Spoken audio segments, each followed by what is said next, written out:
So, of course, you don't get any kind of manual or book when you become a parent, right? But culturally, there absolutely is one, not just in the environment that you're growing up in, but the family that dynamics that you have, and of course, your experiences with adults and raising their own children. But when you move countries, you realize that you've been following a completely different version. And some of that stuff that you thought was doing well or doing right by your child or keeping them safe in some way actually doesn't make any sense. Hey, y'all, welcome to the Hickson Diaries. This is where we talk about my life as an American living here in the UK, England specifically, and how I am navigating this long journey. Today, we're going to talk about parenting because I did move with my, at the time, 12-year-old daughter, and a lot of this stuff caught me completely off guard. So, the first one is you don't hover here in the UK. It almost feels like, looking back on it now, like the United States is a bit of a police state. Fear drives a lot of things in the States by far, but especially when it comes to the protection of your children. Because most people have children in their life, even if they're not their own, nieces and nephews or friends that have children. So you always want to take care of them as best as you can. And in the US, I was there. Not as bad as some, but I definitely had some of these tendencies. I was watching everything that my kid did. I was stepping in very quickly to try to help, managing a situation out of fear that it was going to escalate into something, very difficult or horrific. Here in the UK, though, parents are much more laid back. They definitely just hang out in the background a little bit more and kind of let their children figure things out on their own. I remember when I first got here being at an event, and the kids, something happened with the group of kids that we were with. All of the parents were just kind of standing around and letting it happen. And I was like, "Oh, okay, so that's how we're gonna do this." But now I've come to realize that it's not that parents are disengaged, it's just that they're actually giving space to their children to figure things out for themselves, which is starkly different from the experience that I had in the US. It wasn't nearly as they call it helicopter parenting. I didn't do it nearly as bad as a lot of the people that at least were in my child's friend group. I remember one parent who was like arguing with their child. The child wanted to get their hair cut, and the parent was not having it because they were not ready for the child to have their hair cut, even though the child was 9 years old. And I was thinking, okay, they're 9 years old. If they want to have shorter hair, they should be able to have shorter hair. I do think that that is kind of extreme cases, but looking back on it, it is more normal than I've realized. And I was sort of the exception that that I saw a little bit more of the British side. Probably has to do with raising a child with a British partner, even though we're in the US. So fair play to him. I do think that the UK has a little bit better thought process of just stepping back and letting kids learn a little bit more on their own instead of having to just kind of be there and, as a parent, have your hands in everything that they do. The second one is that risk is allowed and sort of encouraged.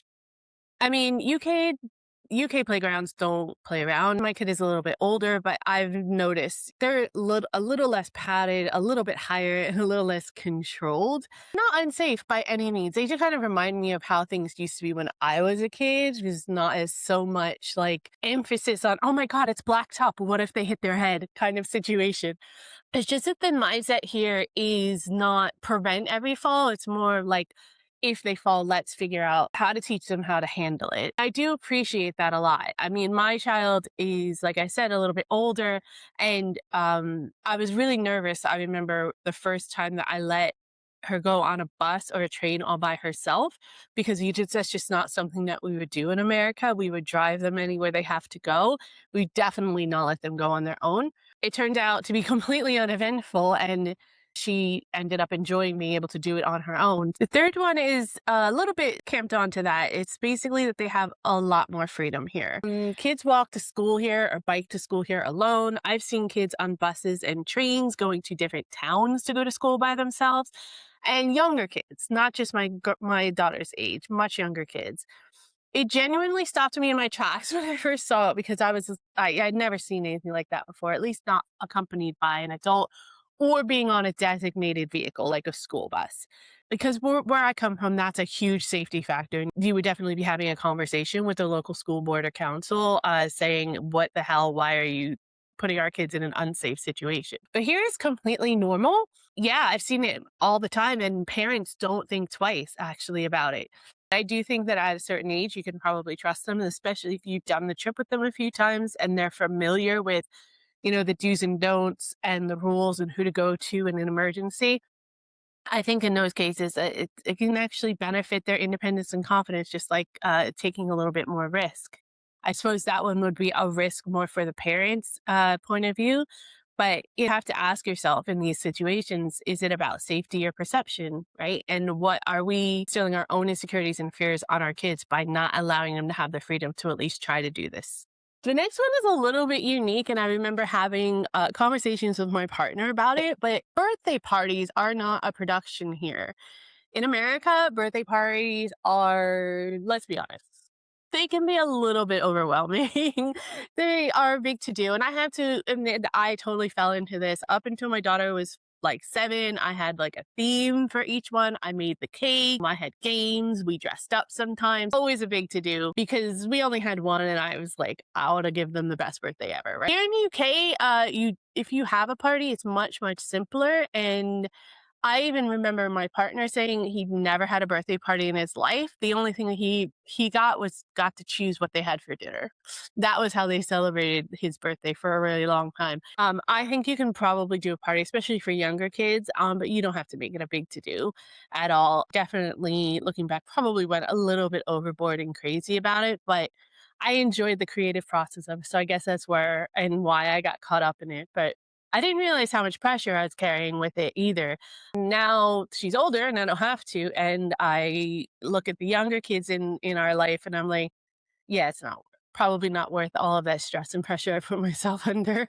Number 5 is that boredom isn't a problem. In the United States, boredom seems to be something that we feel like we have to fix. We schedule around it. We make sure each time slot is filled up with something. And we very rarely just kind of like sit in peace. But here, boredom is allowed and encouraged. And I do appreciate it and love that, especially for my child. I think it encourages creativity, it encourages self reflection and self awareness. And it also gives people, I think, a little bit more of a freeing experience of life where you just start to acknowledge things a lot more. And I feel like you have a better connection with yourself, and especially at like the teenage and pre-teenage years, even young adult years. I think that's really, really important in today's age, especially that we put the devices down and get bored a little bit more so that we can figure out non-electronic or free ways to enjoy our time that maybe a little bit more just creating better foundations, I think, as they're going into adulthood. This one is also something that we it kind of touches on the freedom and everything, but the independence starts really, really early here in the UK when it comes to kids. That is something I've always encouraged, but it was very unique in the United States. The expectation in the UK is that kids can kind of manage themselves, they're their own person, and kind of just let them get on with it and see how they do first before you step in. Not perfectly, but intentionally. And I had to catch myself, and I still have to catch myself not jumping into help right away and kind of just stepping back and letting the process roll out the way it should, or the way they want it to, at least, before I assume there's something wrong and I have something I have to fix. I think a lot of American parents, they just kind of stifle kids a lot, and they just don't allow them to be their own person in a lot of cases. I don't know if it stems from fear or inadequacy, or it's just a cultural thing that we grow up with in America, but I think it also stifles their development and definitely stifles their independence. So I prefer the UK way of not interrupting the process, definitely. The next one is very, very British, but it definitely needs to be on the list. It's that praise of your child is much more measured here in the UK. See, the thing is it's very, very British to kind of not get too excited about anything and not celebrate every single win. And I do not like the idea that we have in the United States where everything gets a sticker or a trophy. I think that there should be a little bit more of a balance on that because it doesn't give you any incentive to work any harder. And I think that competition is actually healthy as long as it's done in a healthy way and it's not done in any kind of deflating or exploitative way. But I don't think there's anything wrong with constant encouragement. I just think that here in the UK, it's more specific. It's a little less frequent. They don't necessarily give you props for everything. And it can come off as a little bit cold, I feel like sometimes, but I again think it's just a cultural thing. I've noticed that when the praise does come here from British parents and their children, it does land a little bit differently. It just encourages them and lifts them up in a way that constant encouragement and constant praise doesn't. Of course, as with all of these videos, nothing is about one being better than the other by any means. It's just the differences between them and how they apply and what they actually mean underneath the surface a little bit. Because whenever you step outside of your own culture, I really feel like you start to see how much of that you believed was normal or right was actually just a familiar pattern that you were putting yourself into. And that's not always a bad thing necessarily, but it being exposed to differences would always help you be a better parent, and overall, just a better person in general. Curious about this one. If you're British, I want to hear from you if any of this feels normal or if you think that I'm completely off base by some of these observations. And if you are American, I want to know which one would be the hardest for you to let go of. That's it for me today, you guys. I'll see you next time.